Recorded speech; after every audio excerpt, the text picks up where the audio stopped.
Kri chung inan nun nak ni khan an thon per ha mo atot nak ni khan nan ha an ngam ter ve ha mo thar rao he hoi kom nak nun ngai mo pa khat le khat nan ido in nan i sang phak mo kan phial du min ha chu kri ni angai mi lung put si se pachian tuk si nak ngai ko na in sham sham pa thian si o kha a chim lo sal si nak tu kha a thi tôi dor nak lung put kha a laki mi dang du nak mu thia ma zo chi tiang i no ngai nak lam kha a zu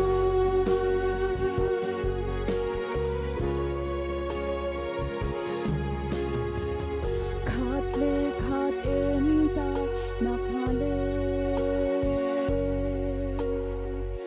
ma pum pak thang chat ko nak ngan laka ter ha u mi dang na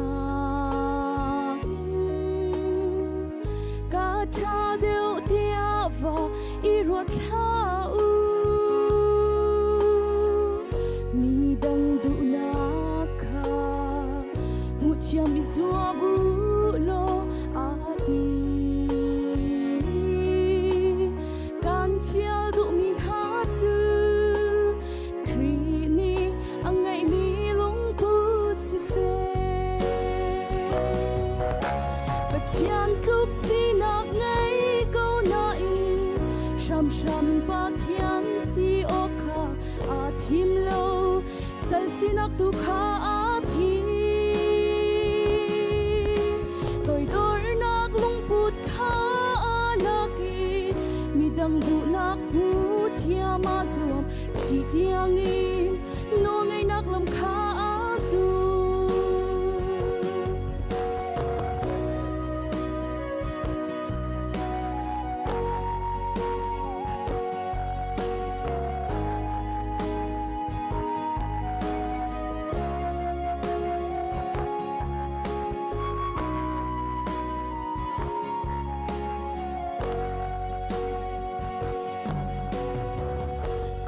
pha kan si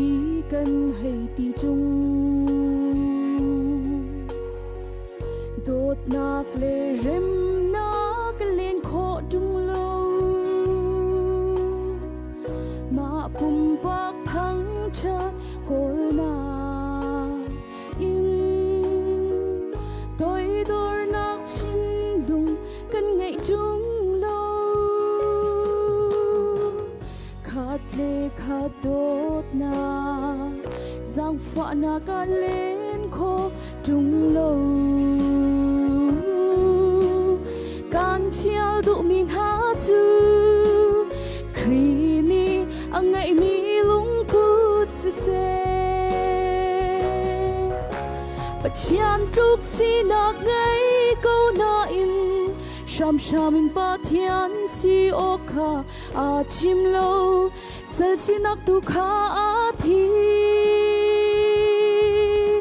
tôi dor nak lung put kha a laki mi dang du nak hu